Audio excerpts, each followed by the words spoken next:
utama. Utama itu yang bikin. Nah, kemudian kita pakai dulu di bagian extension baru dan yang extension. Nanti setelah di bagian pakai, baru kita push, kita dorong soldernya dan akan masuk ke bagian uh, chamber utama seperti itu. Dan kenapa XPS itu dilakukan di kondisi ultra high vacuum? Yang pertama itu tadi ini untuk eliminate absorb gas dari surface sampel kita sendiri. Karena mungkin kalau yang dulu itu XPS mungkin belum ada kemampuan untuk argon etching gitu ya, atau sputtering juga istilah lainnya. Jadi ini untuk alat yang baru sekarang tentunya sudah dilengkapi dengan eh, kemampuan itu, dengan function itu. Tapi yang paling penting itu sebenarnya di sini kita tahu elektron itu harus di kondisi vacuum. Ini main fact itu saya tidak perlu jelaskan lebih jauh. Tapi pada intinya di sini supaya elektronnya itu tidak mati, tidak berekomendasi dengan katakanlah air. Kalau di atmosfer kan banyak gitu, ada gas, ada oksigen dan lain. Kalau dia kondisi vakumnya rendah, jadi ada kemungkinan dia elektronnya nanti akan merekomendasi dan tidak sampai ke analyzernya. Kalau kita kan butuh itu yang mau kita analisis seperti itu. Itu uh, singkatnya. Kemudian hal yang lain yang saya juga sudah sempat mention yang ini tadi, uh, yang paling penting itu adalah X-ray source-nya. Karena ini nanti yang akan berpengaruh juga terhadap nilai banding energi yang ada di database. Saya juga akan coba nanti jelaskan sedikit. Nah, jadi di sini sebenarnya untuk X-ray source yang paling umum itu adalah aluminium, K alpha, dengan energinya itu ya sekitar 1486 elektron volt. Nah, sebenarnya di sini kita mau ada dua ya. Kita mau energinya tinggi, tapi line width-nya itu juga kecil. Nah, jadi kalau kita lihat di sini, oh, kenapa nggak pakai chromium? Tapi di sini dia energinya tinggi. Cuma dia line width-nya ini terlalu besar. Jadi yang paling optimum itu dengan mempertimbangkan energi dengan line width-nya itu adalah masih aluminium kayak alpha yang paling umum digunakan. Nah, sedikit tentang kenapa apa itu kayak alpha. Nah, mungkin seperti ini. Kalau tadi kita lihat prinsipnya itu eh, kalau XPS kan kita mengukur berapa energi kinetik dari fotoelektron yang tereksitasi gitu. Kalau di sini itu kan anode-nya itu aluminium. Kemudian kita sinari dengan primary elektron gitu. Primary elektron dengan ya, primary oke, mungkin sedikit balik ke sini.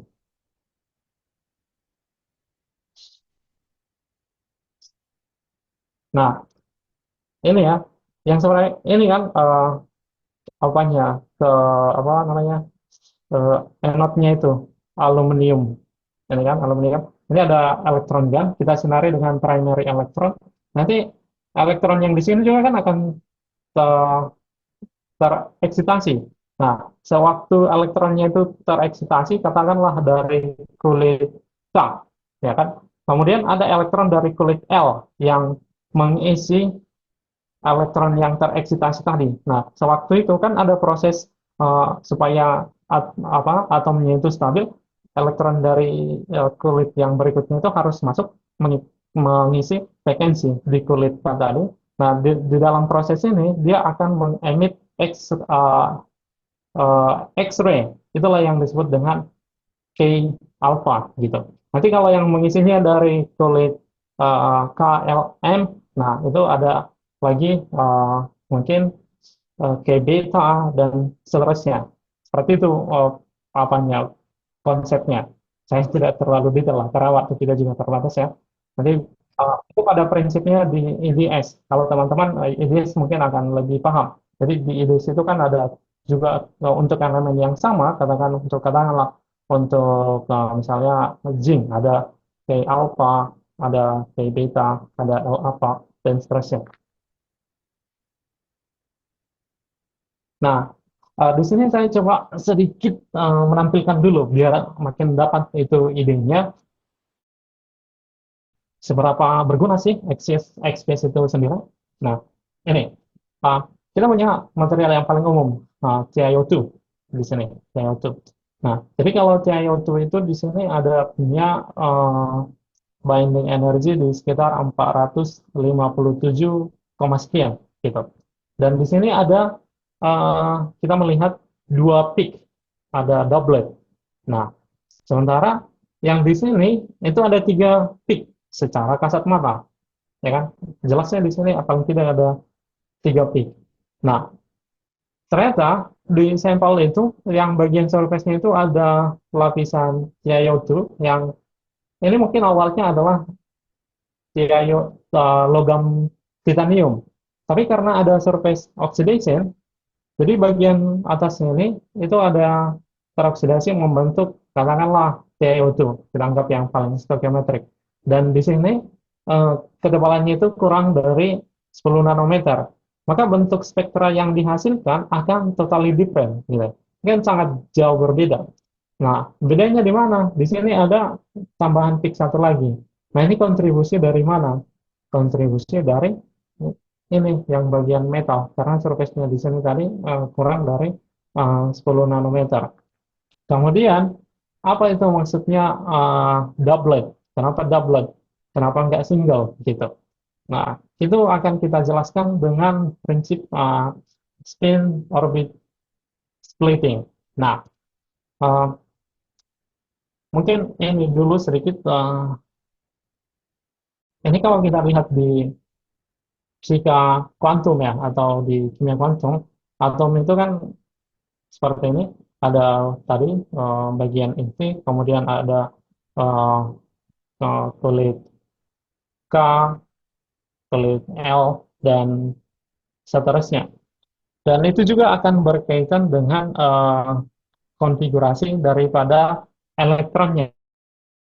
Ya, misalnya kalau di kulit tentu ada dua elektron. Kalau di eh, kulit ini, kulit L, saya coba provide ini, ada totali 8 gitu. Nah, tapi di sini juga kan ada subkulit. Katakanlah untuk di kulit L itu ada subkulit S dan P. Kemudian di kulit M ada SPD, kemudian N, SPDF gitu. Nah, ini masing-masing akan memiliki tingkat energi yang berbeda-beda, benar ya? Akan memiliki tingkat energi yang berbeda-beda. Jadi kalau ketika elektronnya tereksitasi dari subkulit S di kulit K, di kulit L, itu akan berbeda dengan di subkulit P. Nilai binding energinya akan berbeda. Nah, jadi ini dulu kira-kira gambarannya. Nah, balik lagi, apa itu spin orbit splitting? Jadi yang kita lihat tadi itu, eh, kecuali di subkulit S, itu akan menghasilkan dua peak. Kita akan selalu menghasilkan dua peak.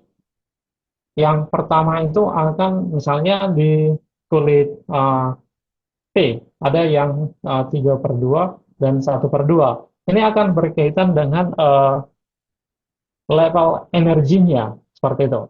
Nah, jadi seperti yang saya sampaikan di sini, kecuali di kulit S, berarti di kulit P, di kulit P, eh, D, dan seterusnya, itu akan menghasilkan dua peak yang selalu berdampingan. Nah, itulah yang disebut dengan spin orbit splitting, atau nanti ZZ coupling, ada di slide berikutnya. Nah, yang paling penting itu di sini adalah ketika katakanlah elektron yang tereksitasi itu dari sini, nilai binding energinya itu akan berbeda ketika elektronnya tereksitasi dari sini, gitu. Nah, makanya di sini kita lihat binding energi yang katakanlah untuk 2p3/2 untuk unsur sulfur itu adalah sekitar 161. Kemudian yang dari sini, dari itu sekitar 162, sekian. Nah, di sini yang harus dicatat itu adalah bahwa ini ini peak separation-nya ini, atau kita sebut juga dengan delta binding energy, setiap elemen itu hampir sama. Jadi kalau misalnya lah, katakanlah si sulfur ini berikatan dengan misalnya MO, membentuk MOS2, maka dia akan deltanya ini akan selalu sama dengan dibandingkan dengan kalau sulfurnya ini berikatan dengan nikel, misalnya membentuk nikel sulfide gitu. Jadi nilai delta binding energinya ini akan sama, tapi nilai binding energinya bisa berubah. Nanti kita lihat ada chemical shift atau binding energy shift namanya. Nah, kemudian di sini area daripada peak ini tentunya itu akan berkaitan dengan intensitas dan FWHM ya. Itu eh, ini peak area ratio ya, rasio dari peak area-nya itu juga sama. Kalau misalnya tadi di sini sulfurnya berikatan dengan moly, peak area-nya ini harus sama kalau dia berikatan dengan nikel gitu. Berapa nilai perbandingannya? Nah, itu tergantung daripada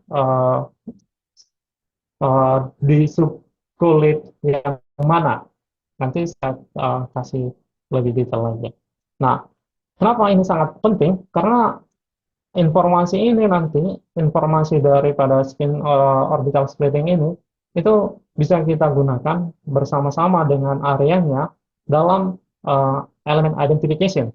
Tidak hanya sekedar element identification, bisa juga untuk menentukan persentasenya, berapa persen, seperti itu. Setiap elemen itu di dalam satu sampel. Nah, jadi kalau di XPS itu seperti tadi kita lihat, nah, ada TI, TI 2P, yang ini nanti dia uh, 3/2, yang ini uh, 1/2, itu berdasarkan nomenklatur yang sudah ditetapkan dalam penyajian data, penulisan data XPS, yaitu mengikuti ini N, L, J, ya. Nah, jadi kita tentunya semua sering lihat inilah konfigurasi elektron seperti itu.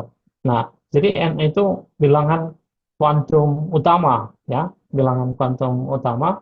Uh, Kemudian L itu adalah momentum azimut kalau bahasa Indonesia-nya. Saya yakin bilangan kuantum azimut. Kemudian J itu adalah bilangan kuantum azimut tadi ditambah dengan spin orbitalnya.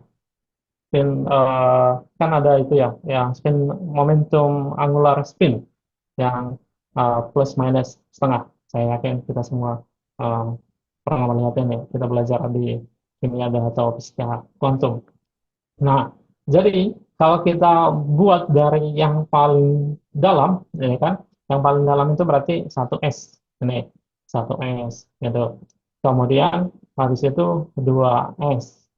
Ini eh, 2S, ini level energinya 2S, kemudian ada 2P. Nah, sebenarnya di subkulit P ini kan total elektronnya itu bisa 6. Nah, tapi yang 6 elektron ini itu dibagi lagi, dibagi menjadi 2 orbital. Itulah yang kita lihat di sini, yang tadi. Yang ini, ya kan? Tadi di L itu ada 2S, ada 2P. Nah, yang di 2P-nya itu dibagi lagi.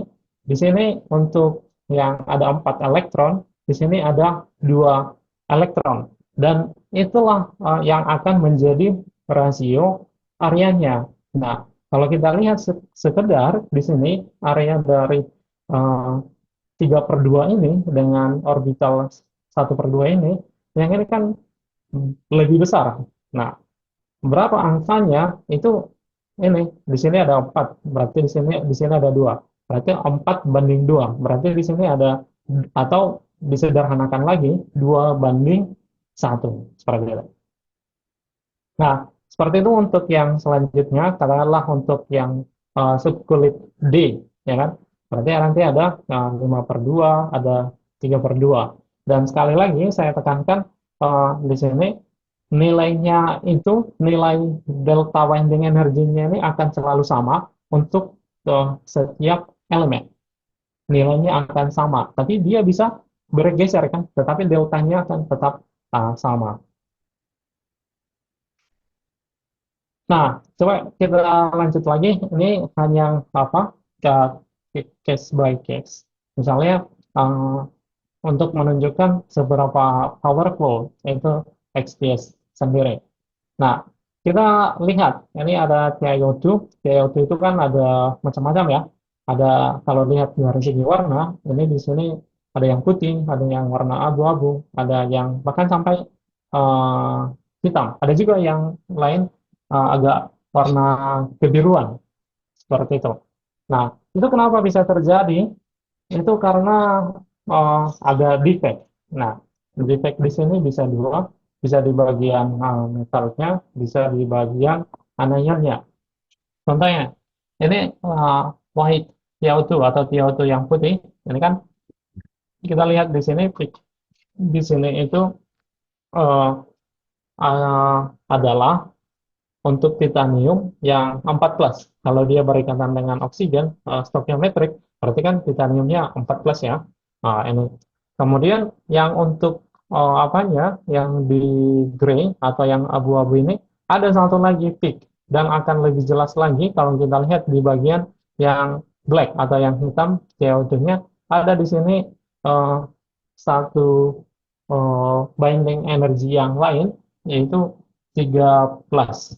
Nah, jadi teman-teman sekalian sudah bisa lihat XPS itu bisa melihat sampai eh, berapa bilangan oksidasinya. Saya yakin saya punya slide itu yang eh, menunjukkan informasi apa saja yang kita bisa dapatkan dari XPS. Ini tadi saya balik sedikit ya. Nah, ini agak terskip.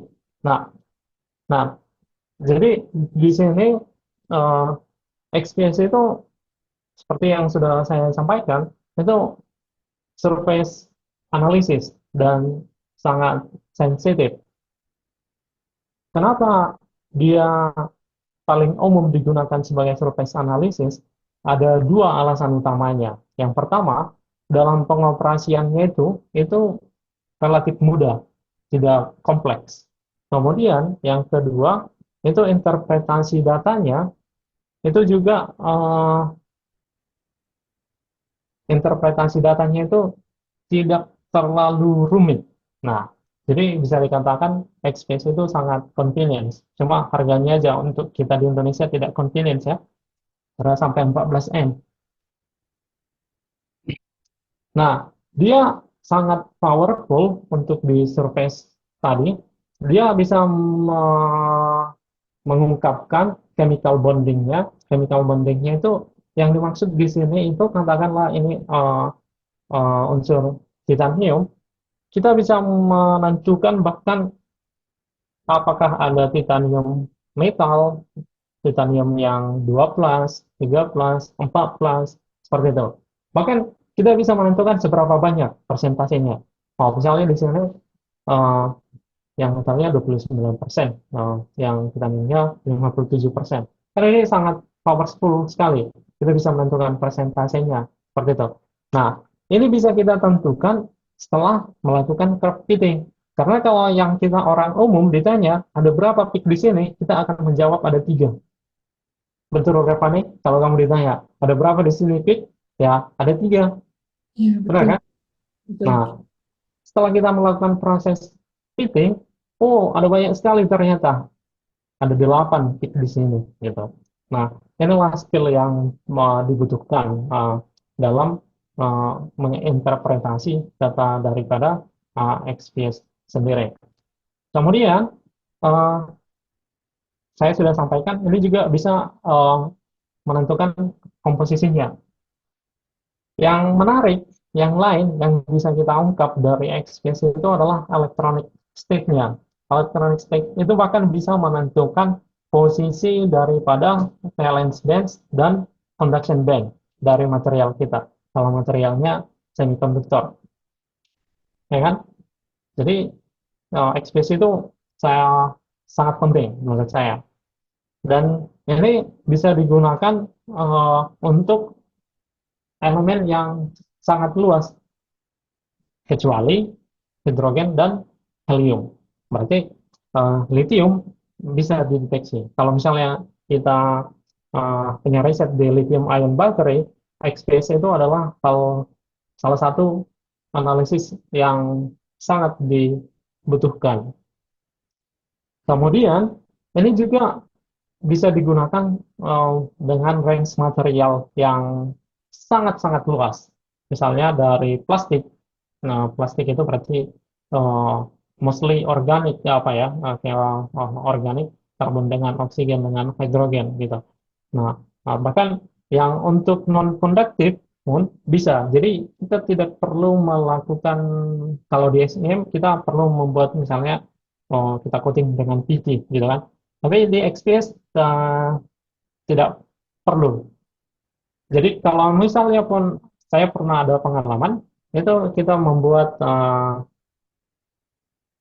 kalau teman-teman tahu silver paste. Silver paste itu perak. Jadi itu tidak di surface-nya, hanya di bagian sampingnya. Nah, tujuannya supaya meningkatkan apa elektron transfer seperti itu. Nah, tapi sekarang sih tidak terlalu digunakan. Kita langsung dengan teknologi yang lebih bagus, langsung saja sampelnya udah langsung tidak perlu ada pre-treatment dulu gitu, atau di coating dengan material yang lain supaya makin konduktif. Dan digunakan juga di industri tekstil. Misalnya kita mau khususnya menentukan ikatan karbonnya. Nah, misalnya dengan oksigen atau dengan karbon, nah itu bisa dengan XPS. Bahkan di bidang mungkin pertanian, kita bisa menganalisis di tanah itu ada apa aja dan apa aja yang perlu kita adjust supaya tanah ini makin bagus digunakan untuk di pertanian seperti itu.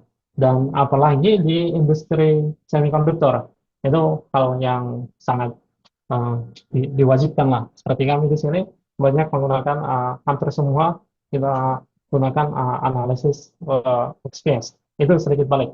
Nah, kemudian kita lanjut eh, kita lanjut ke contoh yang tadi. Eh, ya, ini. Nah, jadi kita sudah paham ya, kita bisa melihat eh, bilangan oksidasi daripada setiap elemen yang ada di sampel kita itu sendiri. Nah, kemudian sebenarnya di sini untuk yang oksigen ya, nanti saya tunjukkan di slide yang lain. Di manakah dia? Oh, saya coba skip sini. Agak sedikit jumping. Ini. Bahkan untuk oksigen, kita bisa menentukan apakah oksigennya itu diletis, apakah dia vacancy, vacancy itu kekosongan ya, apakah dia juga OH yang absorb, bahkan bisa juga yang chemisorb. Chemisorb itu maksudnya uh, uh, dengan katakan kayak seperti uap air.